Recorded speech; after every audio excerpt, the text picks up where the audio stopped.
Bonjour à tous et j'espère que vous allez bien. Je suis très heureuse de faire cette vidéo aujourd'hui pour deux raisons.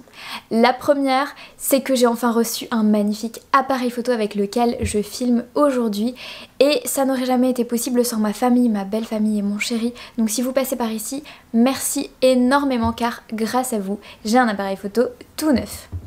La deuxième raison pour laquelle je suis très heureuse de vous conseiller des livres aujourd'hui, c'est parce que ce sont des conseils personnalisés que je vais vous donner.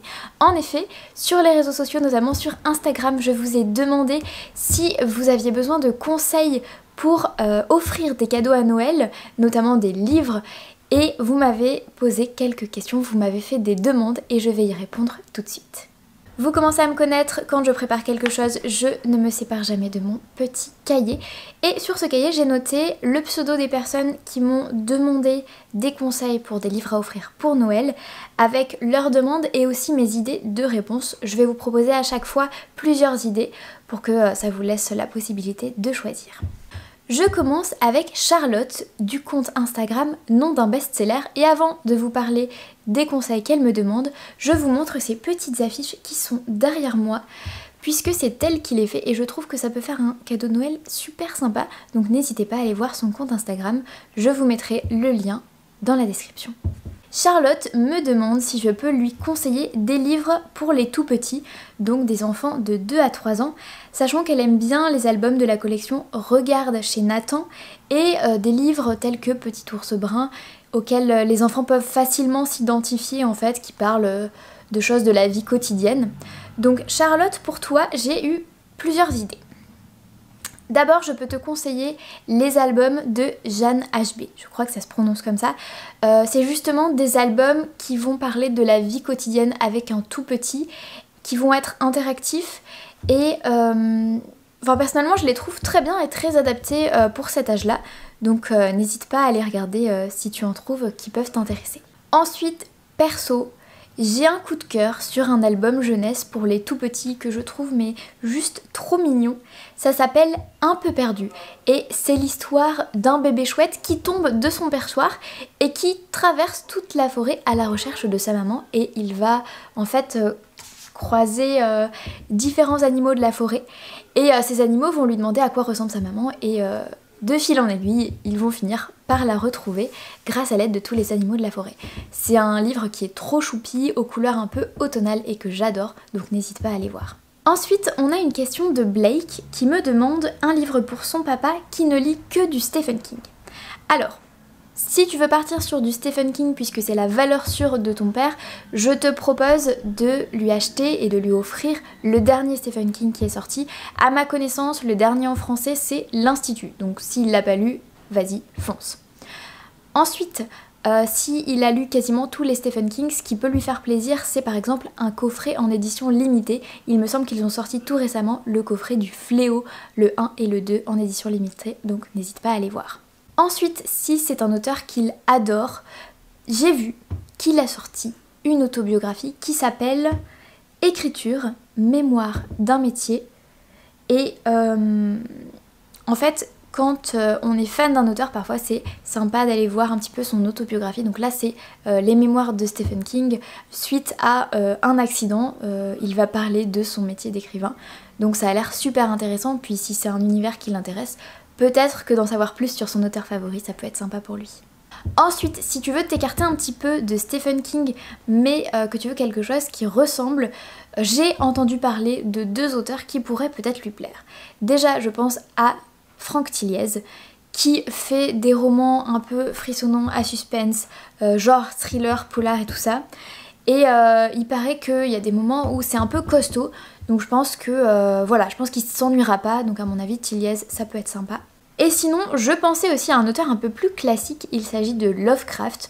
Donc Lovecraft en fait c'est un univers un peu sombre avec justement des créatures fantastiques qui apparaissent et c'est vraiment un peu dark et bref, je pense que ça peut coller à l'univers que ton père aime bien. Je poursuis ces conseils avec une question de Ouvre un livre qui aimerait un livre pour ses grands-parents qui ont 80 ans, un livre qui soit humoristique et qui parle notamment de la vieillesse. Alors pour toi, j'ai noté deux idées de lecture. Il y a d'abord la bande dessinée Les Vieux Fourneaux, qui est à la fois une comédie sociale, mais aussi l'idée d'un choc des générations. Ça a l'air drôle, ça a l'air plein d'humour. Si jamais tes grands-parents veulent essayer de se lancer dans la bande dessinée, je pense que ça peut leur plaire. J'ai un deuxième conseil.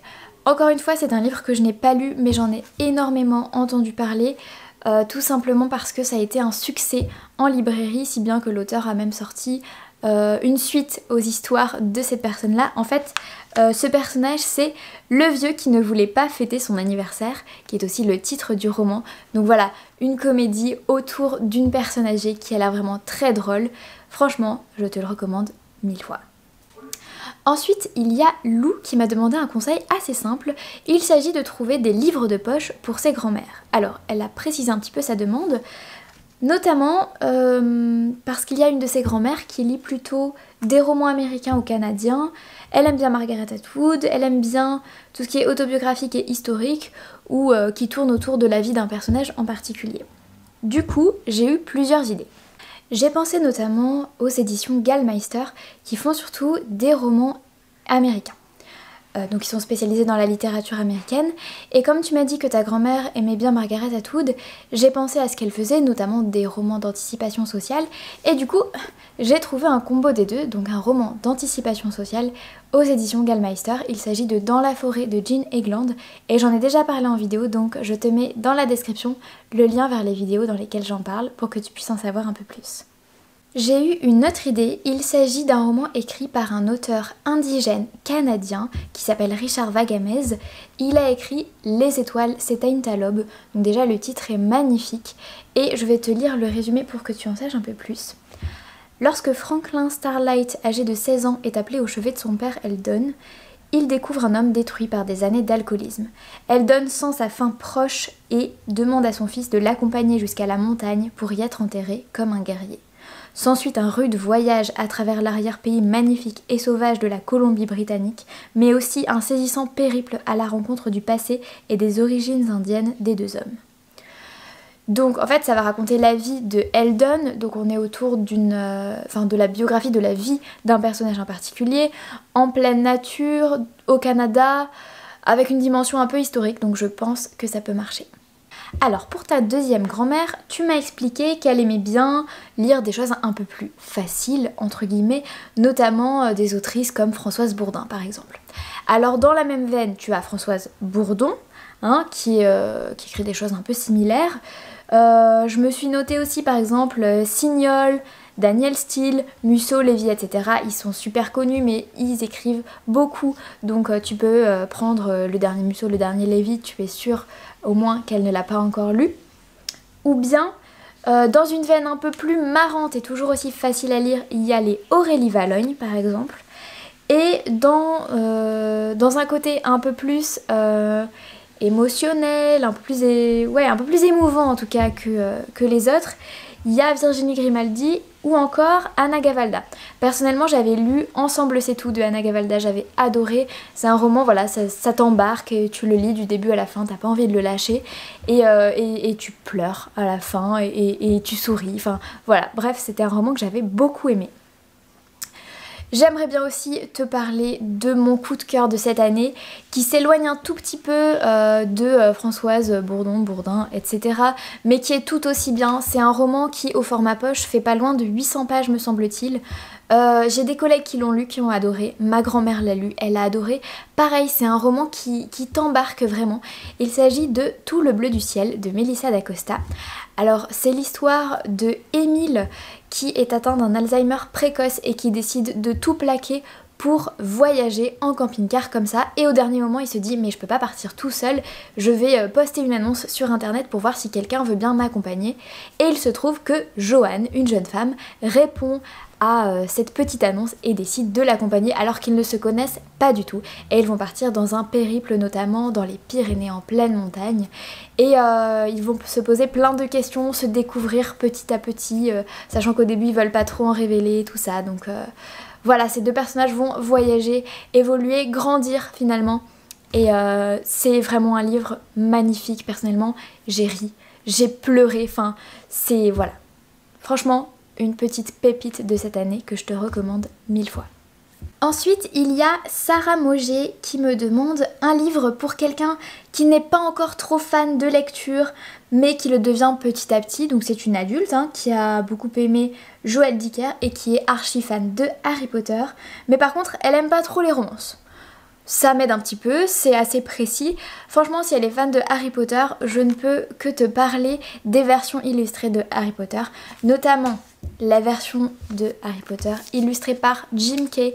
Je trouve que ça peut faire un cadeau qui est vraiment formidable, notamment pour Noël. Celui-là, c'est le tome 1, il coûte 39 €, donc ça fait un très beau cadeau, mais c'est vrai qu'il est juste magnifique. Et voilà, quand t'es fan de Harry Potter, t'aimes bien avoir des choses un peu autour de cet univers, et ça en fait partie. Toujours autour de l'univers de Harry Potter, j'ai pensé à plusieurs choses, notamment le script des Animaux Fantastiques, qui est donc le film qui est sorti autour de l'univers de Harry Potter mais qui se passe bien avant. Donc le script est sorti à l'écrit en version papier. Tu as aussi, si tu veux, Harry Potter et l'enfant maudit, donc là ça se passe après Harry Potter, il s'agit de son fils Albus qui va avoir toutes sortes de péripéties et d'aventures, notamment dans le temps. Je t'en dis pas trop à ce sujet, mais il faut savoir quand même que c'est une pièce de théâtre, donc voilà, c'est encore un script, il faut accrocher. Je reste encore sur Harry Potter pour te parler de la dernière version illustrée qui est sortie, il me semble. Il ne s'agit pas de la version illustrée par Jim Kay que je viens de te présenter, il s'agit de Harry Potter 1 illustré par Mina Lima qui est juste magnifique. J'essaierai de te mettre une vignette quelque part par là pour que tu puisses voir un petit peu de quoi il s'agit. Et franchement, quand t'es fan de Harry Potter et que t'aimes cet univers et tout ça, avoir une version illustrée c'est toujours super sympa. Ce que je peux te conseiller aussi, c'est un livre que je viens d'acheter. Il ne s'agit pas de Harry Potter, mais il s'agit de Lycabog. C'est un livre écrit par J.K. Rowling, c'est son nouveau roman jeunesse qu'elle vient de publier, il vient juste de sortir en librairie et perso je suis juste ravie de l'avoir acheté, donc ça peut être une idée notamment. Et sinon j'ai pensé à une chose aussi, deux choses notamment, des livres qui peuvent être lus à la fois quand t'es adulte, jeune adulte ou plus jeune, enfant, tout ça, un peu comme Harry Potter qui se lit vraiment à tout âge. J'ai pensé au roman de Pierre Bottero, notamment à Elana, j'avais super accroché quand j'étais plus jeune et j'aimerais trop le relire personnellement. C'est un livre qui est plein d'aventures, qui est prenant, qui est dans un univers fantasy hyper bien développé comme sait le faire Pierre Bottero qui est un auteur français. Donc ça peut lui permettre de découvrir un autre auteur qui écrit aussi bien que Rowling avec des univers aussi construits que le sien. Donc franchement Elana et même toutes les autres sagas de Bottero, je te les recommande très chaleureusement. Je peux aussi te conseiller une série en 3 tomes, donc une trilogie, que peut-être ton ami connaît. Il s'agit de Hunger Games, qui est vraiment un livre d'action hyper prenant et palpitant. Il s'agit plutôt de science-fiction là. J'espère qu'elle n'a pas vu les films et qu'elle n'a pas encore lu les livres. Si c'est pas le cas, voilà, ça peut être une idée de saga à lui faire découvrir. Je termine avec une question de Aurélie de chez Books in Life qui voudrait un livre pour sa cousine qui a la trentaine et qui aime bien les romans de fantasy, notamment avec des elfes. Alors j'ai réfléchi et j'ai 3 propositions à te faire si elle ne les a pas déjà lues. J'ai pensé bien évidemment au Seigneur des Anneaux de Tolkien, si elle l'a pas encore lu, voilà, c'est l'occasion peut-être de lui offrir dans une édition un peu sympa, peut-être une intégrale du Seigneur des Anneaux, ça peut être bien. Ce qu'on s'était dit par message, c'était que elle aimait bien une certaine série. Je me souviens plus du nom de cette série, mais je me rappelle par contre que c'était de la médiévale fantasy, médiévale fantastique. Du coup, j'ai pensé peut-être à un roman qui est lisible par des jeunes adultes et par des adultes, tout simplement. Il s'agit du Prieuré de l'Oranger de Samantha Shannon, qui, d'après la couverture, mérite autant de succès que Game of Thrones. Et c'est l'histoire non pas d'un royaume, mais d'un regnum, c'est-à-dire un état, mais dirigé par des reines. Et j'ai l'impression qu'il se passe énormément de choses, c'est une belle briquette. La couverture est plutôt sympa et je pense que ça peut faire un beau cadeau pour les fêtes. La dernière chose à laquelle j'ai pensé, c'est aussi, me semble-t-il, une trilogie que je n'ai pas encore eu l'occasion de lire, mais il paraît qu'elle est assez unique en son genre, assez reconnue, et il s'agit de La Moira de Lovenbruck. Donc là encore, une série, me semble-t-il, de fantasy, et ce qui m'a mis la puce à l'oreille, c'est qu'il y a des petites références à la mythologie celtique. Il me semble qu'il y a des druides à ce niveau-là, et du coup ça m'a fait penser à la série dont tu m'avais parlé, que ta cousine avait lu et bien aimé. Donc je me suis dit que peut-être que La Moira de Lovenbruck, ça pourrait lui plaire. Merci à tous d'avoir regardé cette vidéo, j'espère qu'elle vous a plu. J'ai hâte de vous en faire d'autres avec ce super matériel que j'ai reçu tout récemment. Je vous dis à bientôt pour une nouvelle vidéo et d'ici là, portez-vous bien et bonne lecture à tous. Ciao!